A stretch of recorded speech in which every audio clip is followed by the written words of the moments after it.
Well, good afternoon, everybody. Thank you for coming, particularly on a somewhat rainy day like today. Although we should be getting used to it by now, I expect. My name is Bob Wells. I'm the Director of the Australian Primary Healthcare Research Institute, and we are sponsoring this lecture here today and sponsoring Professor Roland's visit to Australia.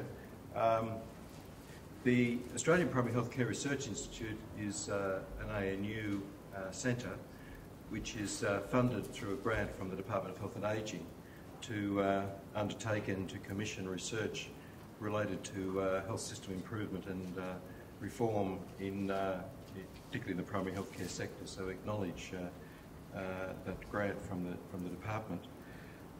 This afternoon's talk is from Professor Martin Roland, CBE, who is a general practitioner and the Chair of Health Services Research at Cambridge University, where he's been since 2009. He obtained his doctorate at the University of Oxford and worked in London and Cambridge before becoming the Chair in General Practice at the University of Manchester. In 1994, Professor Roland became the founding director of the National Primary Care Research and Development Centre in the United Kingdom. And for 3 years he was also director of the National Institute's Health Research School for Primary Care Research, a collaboration between 5 leading departments of primary care in England. Professor Roland's areas of research interest include developing methods of measuring quality of care, evaluating interventions to improve care in the NHS, out-of-hours care, and nurse practitioners in general practice. And the theme of today's talk is, why does the UK keep investing in primary care? Is it really that effective? Professor Roland will talk for about 40 minutes, and then there'll be time for questions, and there will be refreshments outside at the end of that, just outside the door here, for any further conversations you might like to pursue. So without further ado, I'll just let everyone know this session is being recorded. The recording will be available on the APHCRI website. That's www.apHCRI.anu.edu.au for those who want to follow it up. But if you feel you might identify yourself by some particularly outrageous question, you might want to be careful about that. Thank you very much. I'll introduce Professor Roland. It's kind of strange. Why would I want to come tell you about England, and why would all of you want to come and hear about another country on such a, what for me I have to say is a rather nice day? And the answer is that although our healthcare systems are very different in many ways, the problems that they face are very similar in many ways. And so countries have a lot of interest in how other people are trying to tackle similar problems. So what I'm going to talk to you today is this general theme of, why does the UK keep investing in primary care? Because a consistent theme of UK government policy over 30 years now has been to give great importance to primary care. Is it really that effective? And I'm going to talk about these 5 things. First of all, what's so good about primary care anyway? Secondly, I'm going to talk about our attempts to improve quality in primary care. Thirdly, I'm going to talk about our attempts to provide better integrated care. And then finally, I'm going to talk about 2 issues which are not yet current in our healthcare system, but are part of proposed reforms, introducing more competition to healthcare and giving more responsibility to primary care. In fact, planning to give 70% of the entire hospital budget to GPs to dish out. And we'll talk a little bit about UK politics in that, which I have to say starts to make yours look quite logical. So first of all, what's so good about primary care? Well, you can't talk about this without acknowledging the influence of Barbara Starfield from Johns Hopkins University, who has been probably the leading primary care academic in the world in the latter part of the last century. She died just last year, but she left a tremendous legacy. And her research essentially demonstrated 3 things. First is that countries with strong primary care tend to have cheaper healthcare systems.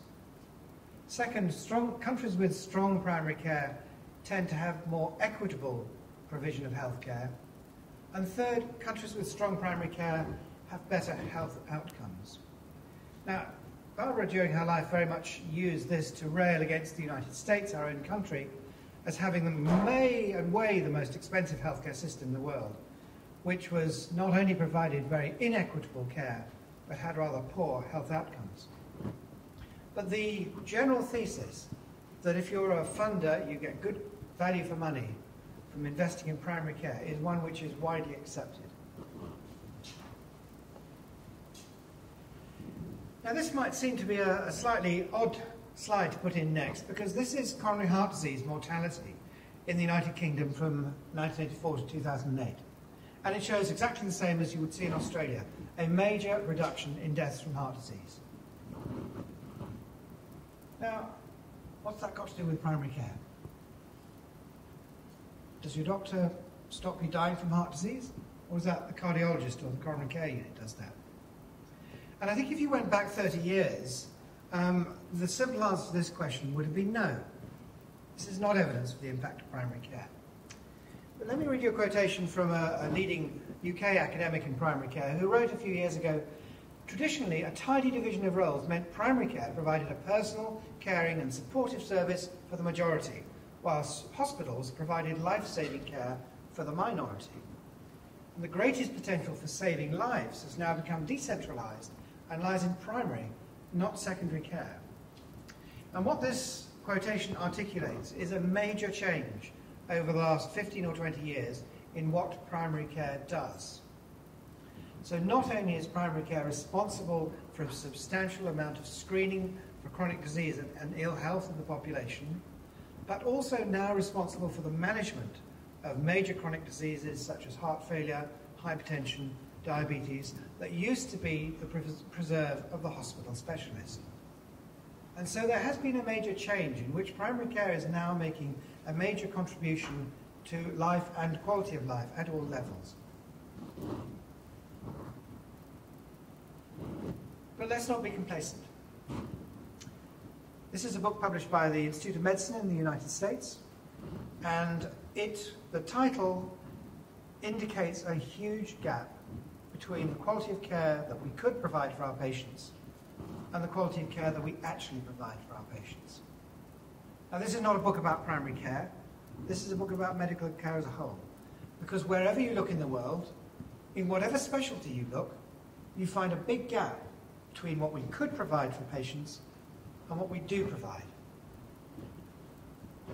Let me give you an example. And I've deliberately chosen an example from the United States because, again, it's the most expensive healthcare system in the world. This is a paper by Beth McGlynn from the Brand Corporation in California. And she did a very extensive and meticulous piece of work where she identified 30 major conditions. She had 49 expert panels which developed 439 quality indicators, and then she applied those to more than 6,000 randomly sampled US adults. This is much the biggest study of this type that has been done anywhere in the world. Top set of bars, you see chronic care, and you can see in the green bar that 60% of patients were receiving the care that they should have received for those conditions, and 20% were receiving care that was actually contraindicated. When she looked at acute conditions, she found 70% of people were receiving acute care they should have done, and 30% were receiving care that they shouldn't have done. And when it came to preventive care, only half of patients were receiving the care they should have done. Now, this slide is getting a little bit old now, but I put it in partly because it was a wake-up call, not only to people in the United States who were frankly shocked by this. They believed they had the best healthcare system in the world. They certainly did and still do have the most expensive one, and yet here was a huge gap between what was being provided and what could be provided. And those gaps still exist. So having told you that primary care has a tremendous contribution to make, I'm at the same time juxtaposing that by saying there's so much more that we could do. So how do we get from where we are to where we could be? Well, I'm going to go on now to talk about one approach to this which the United Kingdom has adopted, which is paying doctors to provide good care. Now, some people think that's kind of really odd. I mean, why would you want to do that? Well, surely doctors would just provide good care anyway. And to give you a little bit of the reasoning behind that, I want to talk about the ways in which doctors are paid. So there are probably 4 ways of paying doctors. You can pay them by salary, which means they get a sum of money in their bank account every month, independent of the work that they do or the quality of that care. You can pay them by capitation. What that means is that they're responsible for a defined group or a list of patients, and then you pay them according to how many people they look after. You can pay them on fee-for-service, which is the dominant Australian model, in which you pay for individual items of care. So each time you go and see your GP, he gets a payment from the government or a co-payment from you for that. Or you can pay them on quality, in which case you pay them for meeting specific quality targets. Now, I just want you to do a thought experiment and think, well, what would happen without medical professionalism? What would happen if doctors behaved in a way that was not driven by their innate sense of professionalism? And these 4 methods of payment would give you rather different outcomes. Salaried doctors would do as little as possible for as few people as possible. They'd want to be off home. Capitated doctors would also do as little as possible, but in contrast, they do it for as many people as possible. People who are paid fee-for-service, most Australian doctors, would do as much as possible, whether or not it helped the patient. And people who are paid on quality would carry out a limited range of highly commendable tasks and do nothing else. Now, what this slide demonstrates is 2 things. First is we rely absolutely on the professionalism of the clinicians who look after us. Because if they were driven by these incentives alone, you can see some very perverse things happening. But secondly, we should not ignore the fact that these are real incentives. And they do operate in the real world.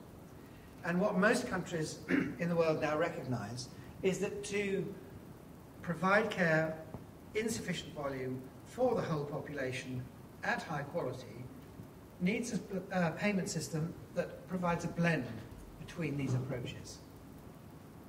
There are very few countries in the world who think that fee-for-service is a sustainable model paying for healthcare. It is almost universally associated with over-provision of healthcare. So in other words, if you just pay doctors to do things, they will do too much. And granted that we have an aging population with rapidly more complicated conditions, this is an unsustainable way for most health services to fund health care. So we looked at this in the UK and thought, well, I think we'll start to give doctors an incentive to provide better care. We'll try and close that gap, which their professionalism on its own has not been sufficient for. We'll try and close that gap by paying them if they provide better care. So in 2004, we introduced the Quality and Outcomes Framework in the UK, which is a complicated set of clinical, organisational and patient experience indicators which now account for 1/4 of GPs' pay. So this matters to doctors. This is a lot of money. I don't want to imply that this is somehow a first. This guy's the first chap who introduced pay for performance. Unless anybody can give me, if anybody can give me an earlier example, you'll get a pint of beer. This is Emperor Hammurabi of Babylon, who was around in 1700 BC. And he was an extremely organized administrator. And if you go to the Louvre in Paris, which you certainly should do if you haven't, magnificent building and museum, you'll find this marble column. And this has, in very small letters, inscribed all the way around the laws of the Babylonian Empire. And many copies were made of these, and they were distributed around the empire, so everybody knew what the rules were. And if you read down this column, you'll find that if a doctor has opened an abscess of the eye and has cured the eye, he shall take 10 shekels of silver. So this is our first example of pay for performance. If you read a little bit further down, you also find that he has institutionalized health inequalities too.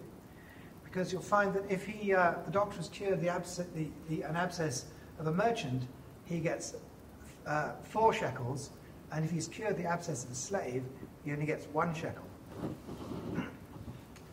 Actually, if you read further down still, you'll find that Happy Rabbi was a great innovator. He was also an innovator in patient safety. Because if you read further down, you'll find that if the doctor has opened an abscess of the eye and has caused the loss of the eye, the doctor's fingers shall be cut off. So I don't think they had many cack-handed surgeons in Babylon. Back to our pay for performance scheme. Let me give you an idea of what I'm talking about. Here are 2 examples of the indicators on which GPs now get paid, and there are many of these. So these are about patients with heart disease. And national guidelines say that people with heart disease need to have their cholesterol controlled. So the first indicator is the percentage of people with heart disease whose notes have got a record that cholesterol has been done in the previous 15 months. And if the GP manages that for a quarter of his patients with heart disease, he gets 1 point. If he manages it for 90% on a sliding scale, he gets 7 points. And points translate into pounds. The second indicator at the bottom is a bit different. The first one is a process indicator. That's just the doctor doing something. The second indicator is what we call an intermediate outcome. And that's the percentage of patients with coronary heart disease whose last cholesterol, measured in the last 15 months, is 190 milligrams per deciliter or 5 millimoles per litre or less. Now that's actually getting cholesterol down. That's harder. So again, if the doctor manages that for 25% of his patients, he gets 1 point. And a sliding scale up to 16 points if he manages it for 60% of patients. So this is the type of indicator. And one of the things that you can see from this is it requires a denominator. It requires you to know how many people with heart disease you've actually got. Now that in the UK is very simple because all of the population are registered with a general practice. So my general practice in Cambridge has 13,500 patients on the list. I know who they are and they can't go to see another doctor. Now this of course cuts right across a lot of the ethos of Australian healthcare because your belief is very strong in quite the reverse, in patients' ability to choose and move. And so if you want to do this sort of measurement, you've got a little bit more difficulty because you've got to decide, well, which patients is the doctor actually responsible for? Maybe he's not responsible for any of them. If the patients can come and go, it's not the doctor's fault if they don't get their cholesterol checked. So by having a registered population for whom you're responsible, you can ascribe responsibility for the care of those patients to an individual doctor or group of doctors. And I know that you in Australia are experimenting while retaining freedom of patients to move and choose doctors with ways of identifying patients and identifying populations of patients so you can measure the quality of care that they receive.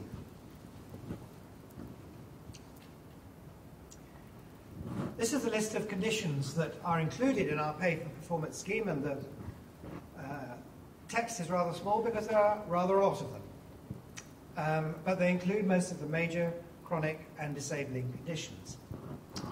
So, a lot of money for a lot of conditions. What difference has it made? Well, these are data from a study which we did opportunistically because in 1998 we had been into a sample of practices that was representative of practices across England, and we measured quality of care in detail, going into their medical records, giving patient surveys, and doing a range of other things. So when we knew the pay per performance scheme was coming along in 2004, we went back in 2003 and measured it all over again, and then again in 2005 and 2007. So what you can see from this slide is the following. If you look at the red line first, this is the quality of care for patients with heart disease. It's on a scale of up to 100 if all of the quality indicators that applied to individual patients had been met. And you can see that quality of care was rising quite rapidly before the pay for performance scheme came in. It carried on at exactly the same rate afterwards, but then plateaued a couple of years later, when the doctors were probably getting all the payments they could get. You see a slightly different picture for asthma and for diabetes, which are the yellow and the green lines.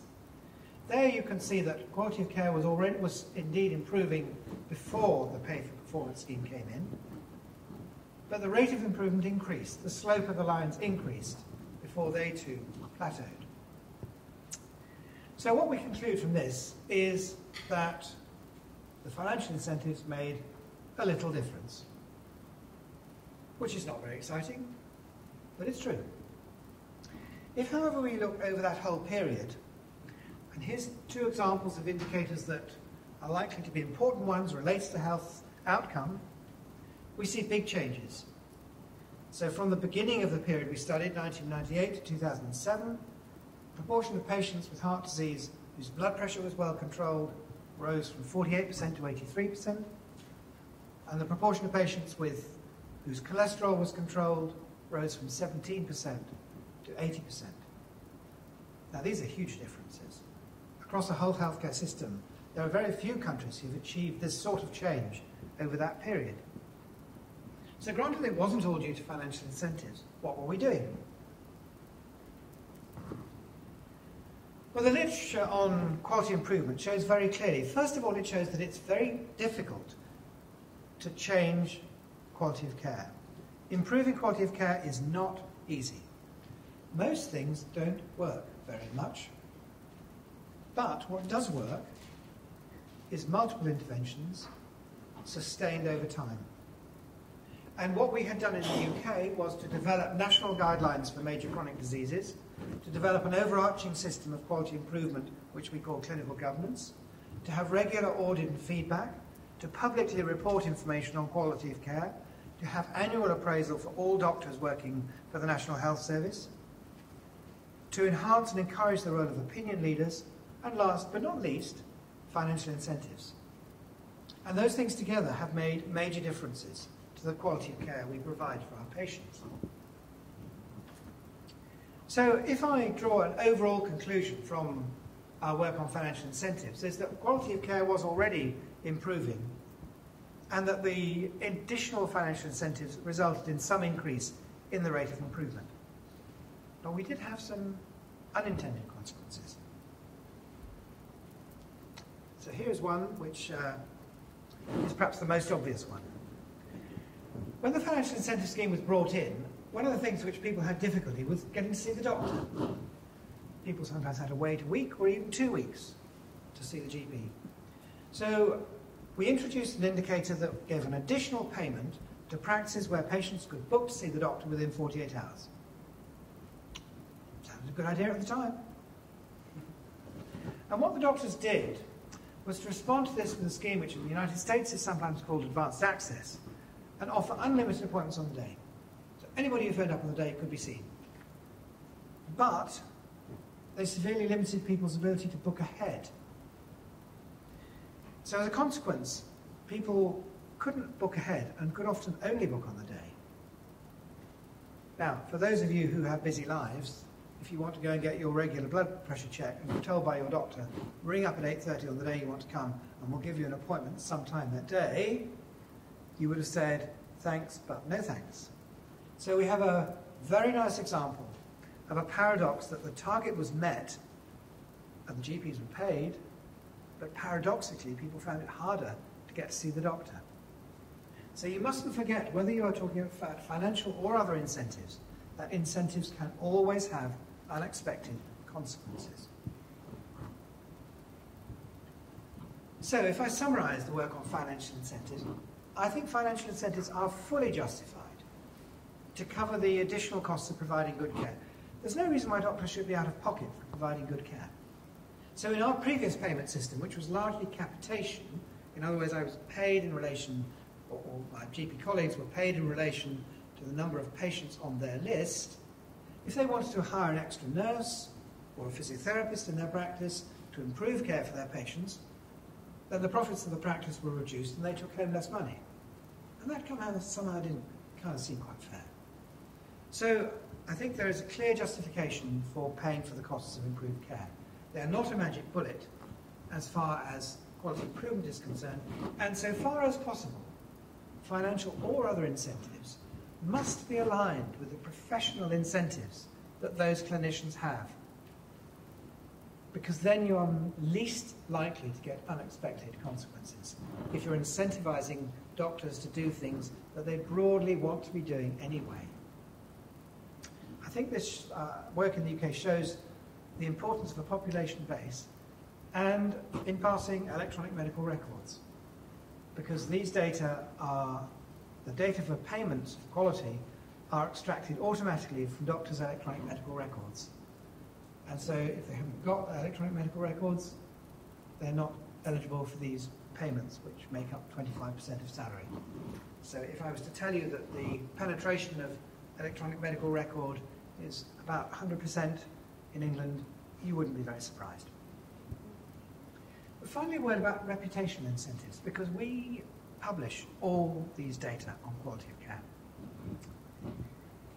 So here's the practice I work in, and you can go and look up all of the clinical indicators.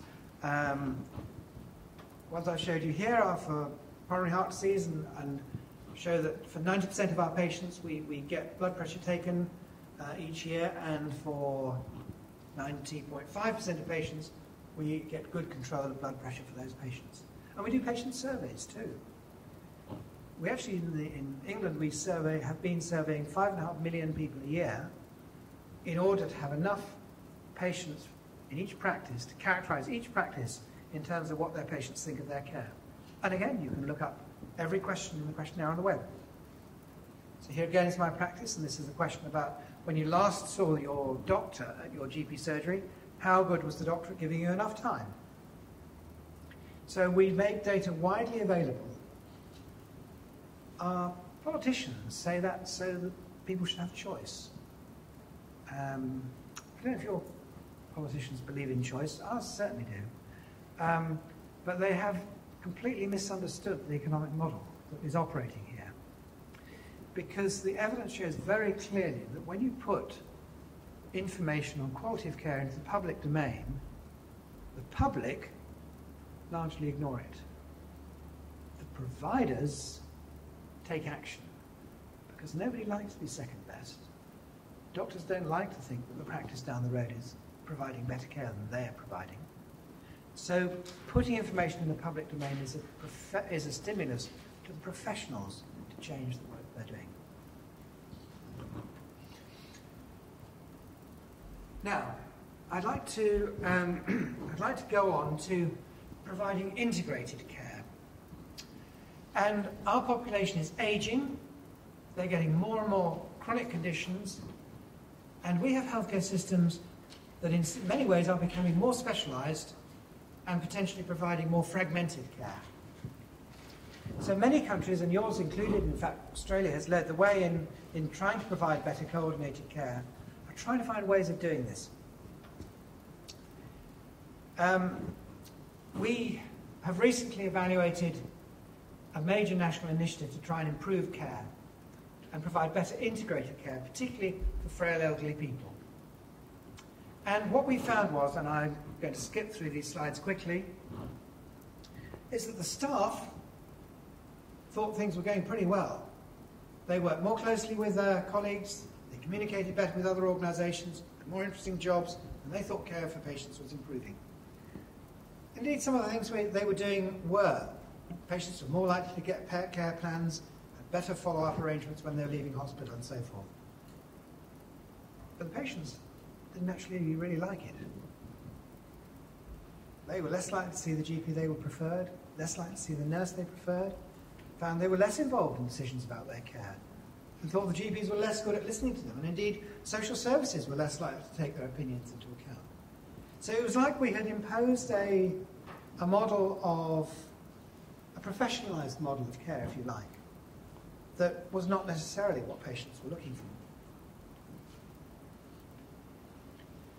I think we're very clear in the UK that we've not got this right yet, And indeed, as I'll describe in a second, we may be pursuing precisely the wrong path by creating a divide between primary and secondary care. Because what I think many people believe is that to provide care for an aging, multi-morbid population, we need much closer integration between primary care and secondary care. You, of course, in Australia have additional problems in that those two streams of care are funded from different sources. Now, I'd like to come on to recent reforms which are proposed in the UK.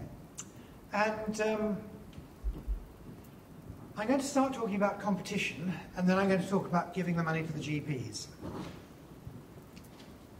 And I think it's fair to say that this is proving a little controversial. In fact, the bill is still struggling through Parliament, though we'll probably get through relatively unscathed. And the thing that people are most bothered about is competition, which seems actually very strange for people in some countries. In fact, I think probably in Australia, competition is believed by many people in Australia to be at the heart of providing a really good healthcare system. We're much less sure. And so we've had our academics beavering away, trying to work out, because the literature on whether competition improves healthcare is very, very unclear. So the two groups in England have recently been doing work, and this group, led by Zach Cooper at the London School of Economics, they conclude our results suggest that hospital competition in markets with fixed prices can lead to improvements in clinical quality. And they've been trumpeting this around, and the government have been really pleased because it's exactly what they want to hear. This has proved very controversial at two levels. First of all, the academic community has had ferocious debates about the methodology that these two groups have used to draw these conclusions. And I won't go into the details of why the econometrics is controversial, but this is a highly intellectualized debate. But there's also been a public debate. In fact, rather surprising, the first author, Zach Cooper, wrote an article in The Guardian, which is one of our major national daily newspapers, entitled, "Don't Rubbish My Research, Competition Really Does Improve the NHS." And I'll give you a tenor of the public debate by giving you three little snips from rapid responses that readers gave to The Guardian. He had over 130 in the first week. So the first one says, "I don't know about you, Zach, but why would you want to back plans when less than 1.3% of nurses who really know their stuff about the NHS agree with you?" And somebody else wrote, "The real issue, this is simply a Trojan horse for mass privatisation of healthcare, and that will kill people. Just look at the vastly higher death rates of young diabetics in the USA. Oh, we understand the ideas being presented, we just don't like them. Please stop adding insult to injury by pretending there's a problem with our intelligence rather than your ideas." And the third, he wrote, "Marketisation didn't do much for cleanliness in hospitals, did it? Driving down costs via competition drove up the bug population. Choice. Do I want to be eaten alive while some fat cat organisation makes a profit from my illness? Answer, no." So we have a very vigorous and ongoing debate, and we don't fully know the answer yet. And one of the things we worry about is, because we all look at other countries, we look slightly east of us to the Netherlands.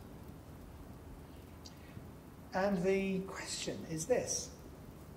I told you a minute ago that we need better integrated care. Can you provide better integrated care in a competitive market for healthcare? So let me describe the problems to explain that. Let me describe the problems the Dutch are running into. So here's a headline in the British Medical Journal 10 days ago. The Dutch Association of General Practitioners has just been fined €7.5 million by the Dutch Competition Authority for anti-competitive behaviour.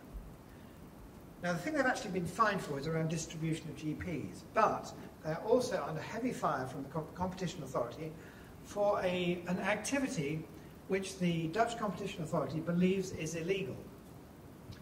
And what these heinous GPs are doing is this.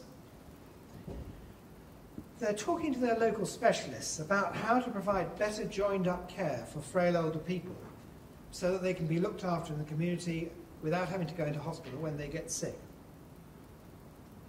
They're describing care pathways and plans for care for that group of the population. Exactly the group that I told you we should be more concerned about. Now, you might think, well, that's odd. That's exactly what we should be doing. How could that be illegal?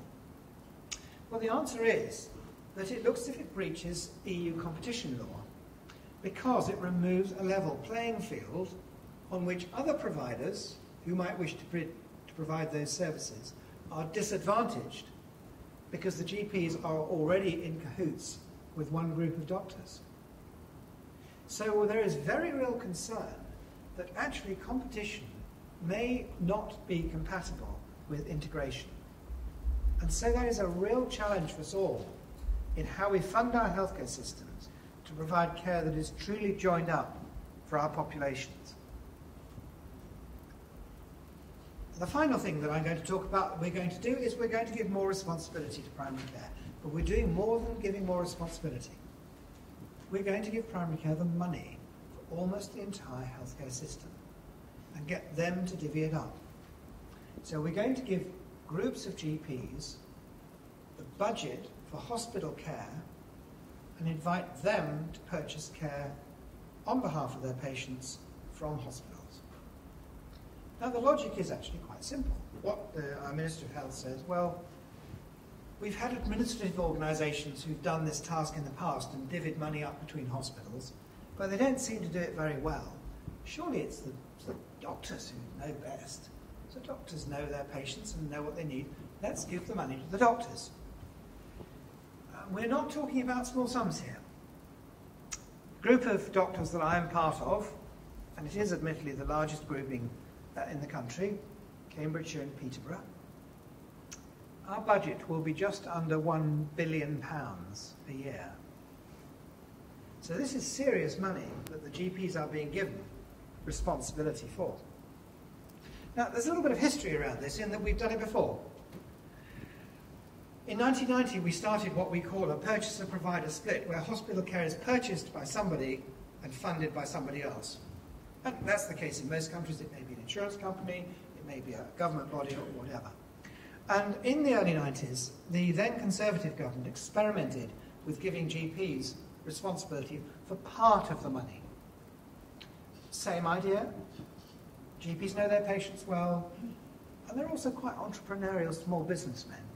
Give them the money. Maybe they'll be able to work out how to use it better. Labour didn't like that when they got in 1998, probably largely because it was a Tory policy, so they abolished it and gave the money back to the administrators to sort out. But actually that didn't seem to work terribly well either, and in 2004 they started giving it back to the GPs. Of course, they couldn't call it fund holding because that was the last government policy. So they called it practice-based commissioning, but it was the same in all but name. But it was relatively weak. It didn't cover the entire budget, and they mostly were not hard budgets. So the plan now from 2013, April the 1st next year, is that consortia led by GPs will be given 70% of the entire hospital budget to commission services from hospitals. A very major experiment.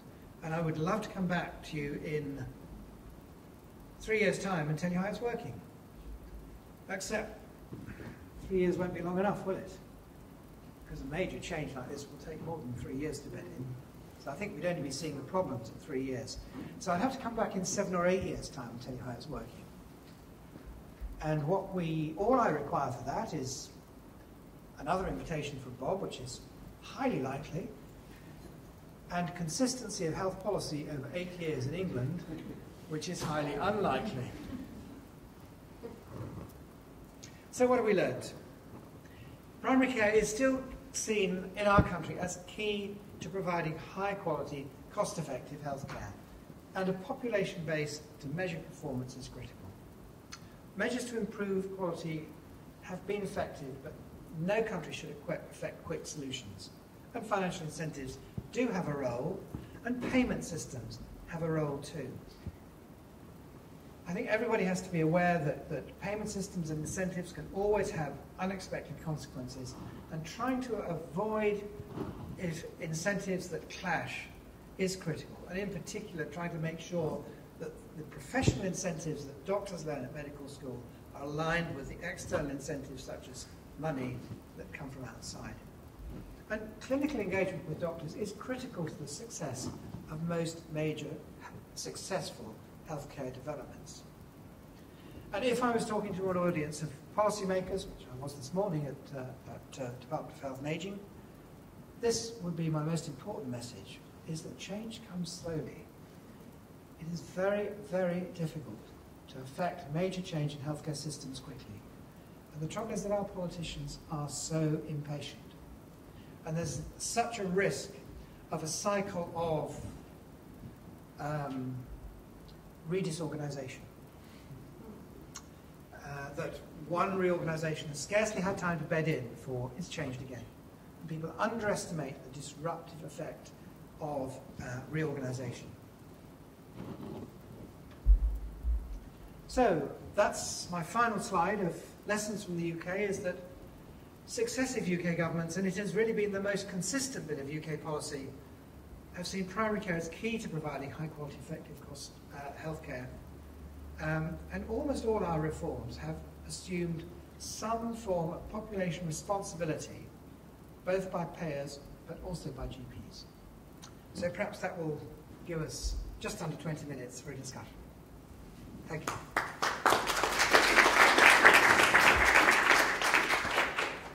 Thank you very much, Martin. So we'll open it up for questions, comments.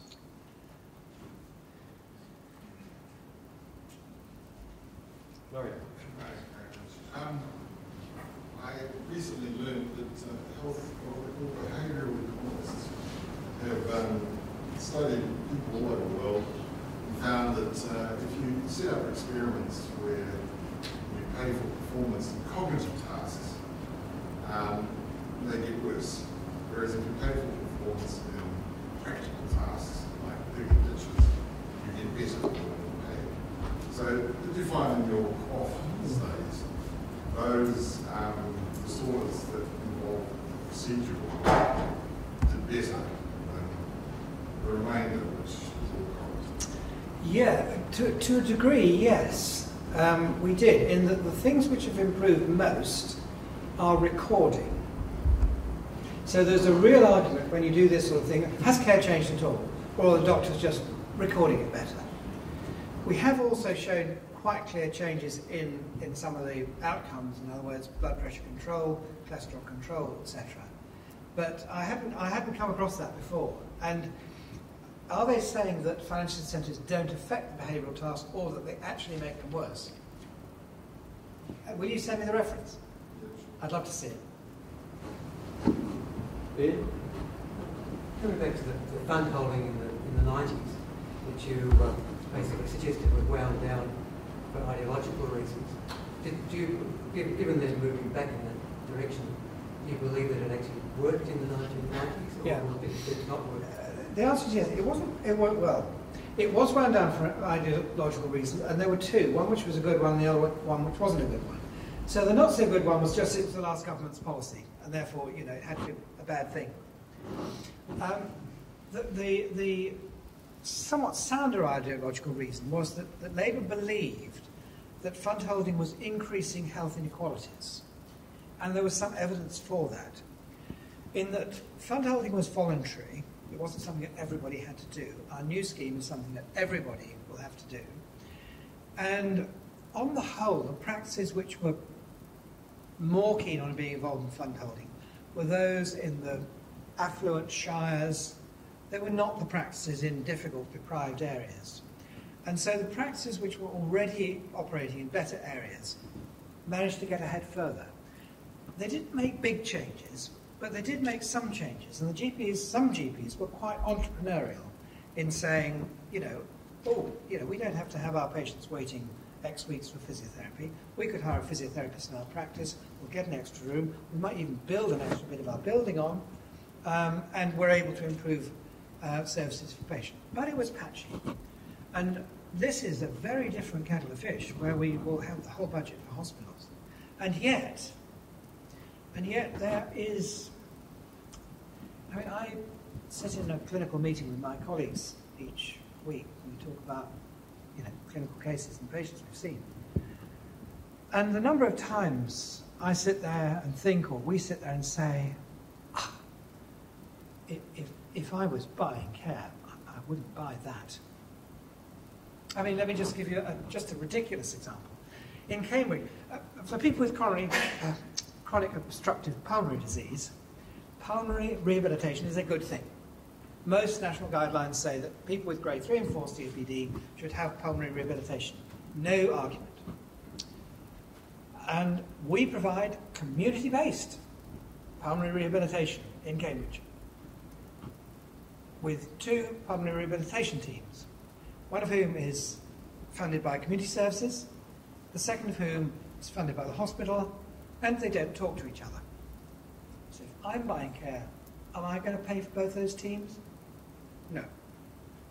So there's, I think it'll be the experience of any of you who are clinicians, that there are so many things in the care we provide, you think, oh, sure we could do better than that. Now, whether the GPs will do better than that remains to be seen. Yes, Rachel. Is there an impact on the clinical workflow project is now being engaged in budget holding and determining how they're going to spend money? I mean, is there a downside? Is there a downside? Goodness gracious me. Apart from the minor one that none of them have any experience of managing multi-billion-pound budgets.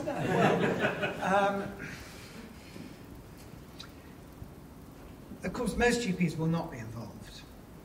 So the group of GPs that I'm involved in, it is a very big one, but it's several hundred doctors. So there will be some GPs who will be very intimately involved. There might even be some, 1 or 2, who might even give up practice. I doubt that. But there might be half a dozen who will spend half their time doing this. But most docs want to get on with their seeing patients. They haven't come into medicine to be managers. But the thinking behind this is that we have gone too far in the UK in the direction of managerially run health services, and we now need some clinical managers. So some guys are going to have to do that, and they're going to have to stand up to the plate.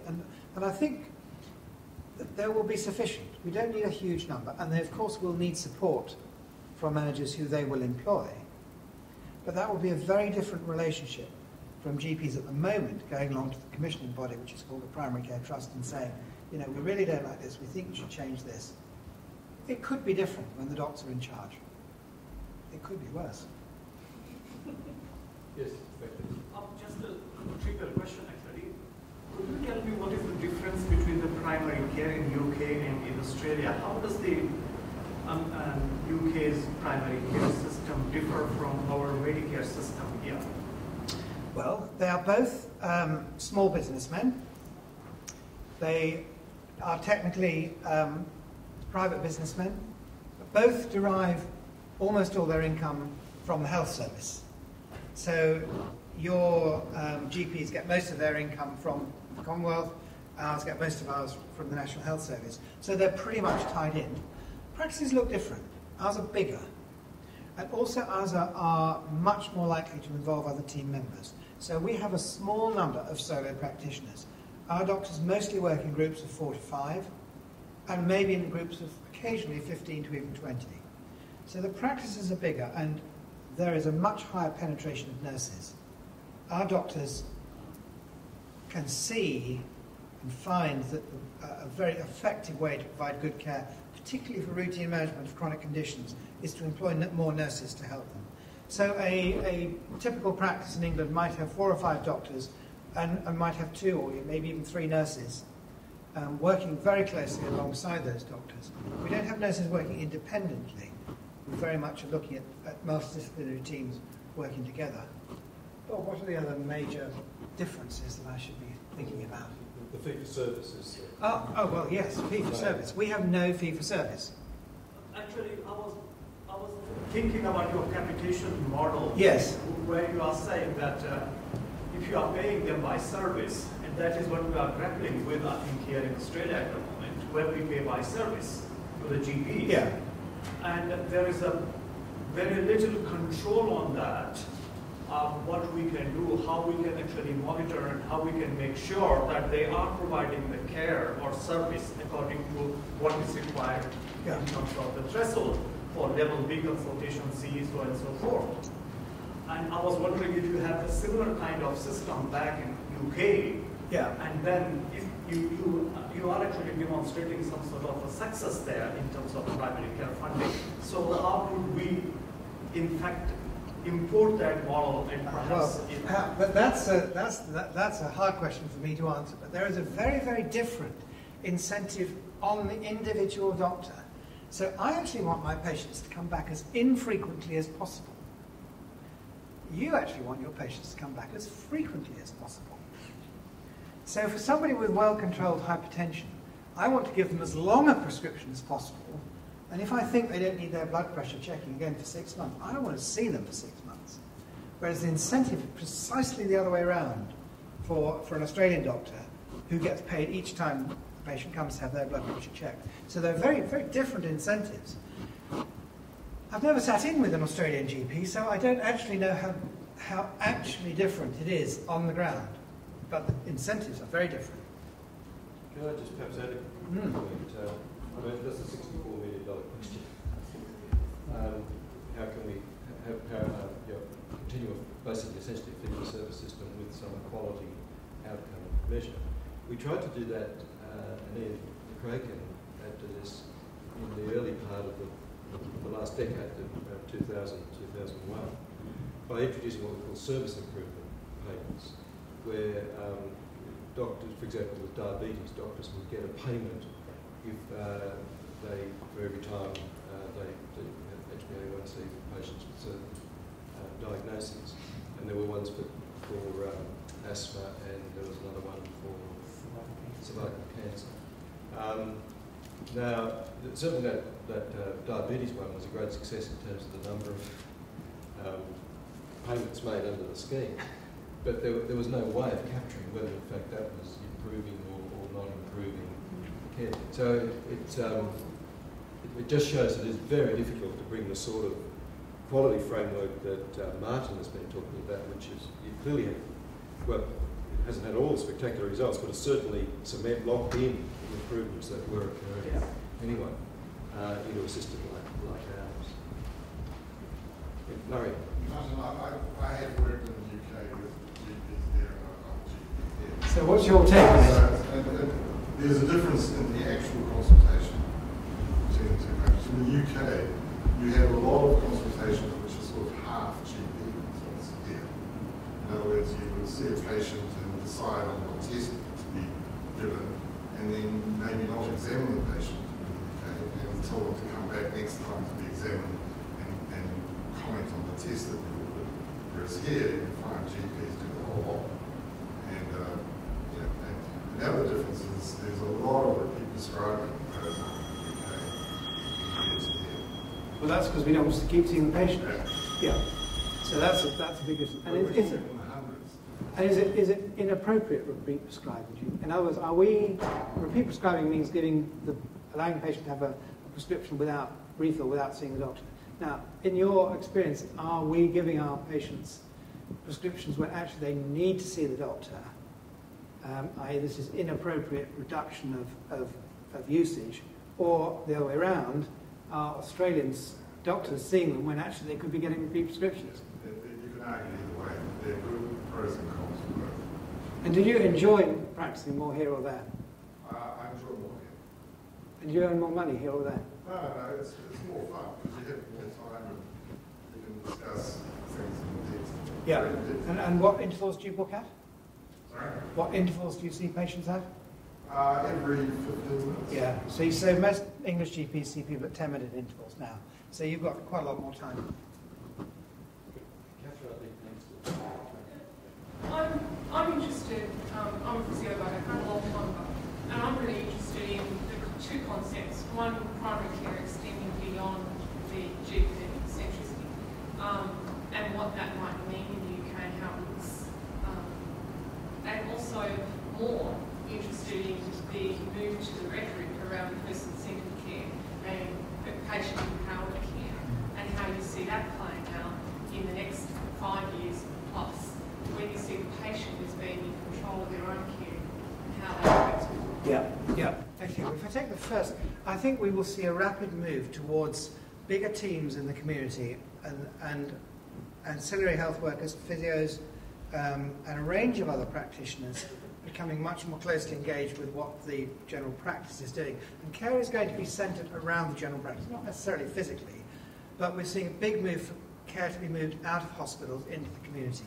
And I think that that is very likely to be promoted by giving the GPs the budget. I think we're probably going almost nowhere in terms of patient empowerment. We've had a number of experiments with for example, the Expert Patient Program, which was imported from the United States and widely disseminated and operationalized in the UK, but with very modest results. We also have had a tremendous government push towards the introduction of care plans, which are somewhat different to your care plans because they don't have any association with entitlement to services. So a care plan in the UK is just a plan for care. And of care planning discussions go on very frequently, but very few patients have care plans, and even fewer patients know that they've got a care plan. And I think that I think we've made very little progress in engaging patients with their care on a one-to-one basis. We are indulging in an experiment which in a sense is partly gets at your question, to engage patients in groups about the care that their practice provides. And that again has been a struggle which we've played around different things, but as of this year we have a new incentive, that's how we do things in the UK, to practices to develop what are called patient reference groups, sometimes called patient participation groups, an incentive to develop a survey with the patient group, carry out a survey, go back to the patient group to discuss it and make a plan for what needs to be improved. Too early to tell whether it will make any difference, but it's an attempt to get doctors to think of themselves as providing a service industry. Sorry. Just quickly. Yeah, just in terms of the integrated care, my view of that is not about the sort of things that we're currently talking about, but rather the right person for the right care, if you like, to deliver the care which goes to both of those, the community health setting. And in that model, it absolutely requires the patient, if you like, or more particularly the individual, to be at the centre of the care. Have you given any thought, or is there any examples in the UK of where the care team actually includes the patient as a I think that probably the best examples are in end-of-life care, where some of the gold standards for how we're supposed to provide care, and so I use the word gold standard because of the thing called the Liverpool Gold Standards Framework, which is widely used. I think that's probably the commonest situation. I wouldn't begin to say it's done well there, and generally speaking, no, I think we are adopting, if anything, more professionalised models of care rather than less. One last question. As you may be aware, our reforms at the moment, we're going down to, we're creating these meso-level primary health care organisations for Medicare locals. Yes. I don't know a lot about the UK system, but it sounds similar to your primary care trusts. Yes. So just as we're abolishing ours, you're making yours. So exactly, I'm wondering what your thought is and what maybe perhaps lessons for us now that we're going down a similar path. I'll be bold. It's very difficult to come to another country and offer lessons, but yes. So you had divisions, which were divisions of general practice, which were organisations led by GPs. And you're moving to Medicare locals, which have a much broader base. We had primary care trusts, which were organisations led by managers, and we're moving to GP commissioning groups, which are going to be led by GPs. So precisely at the time when you are apparently reducing the voice of the GP, we are deciding that the reverse is what needs to be done. And I think the evidence is quite clear that clinical leadership is absolutely critical in the development of healthcare. I don't think it has to be GP clinical leadership, but I think in our setting where much care is around practices, in reality it does need to be GP leadership. And so the lesson is actually very, very clear. You must find ways of engaging clinicians in running Medicare locals. Don't let somebody else do it.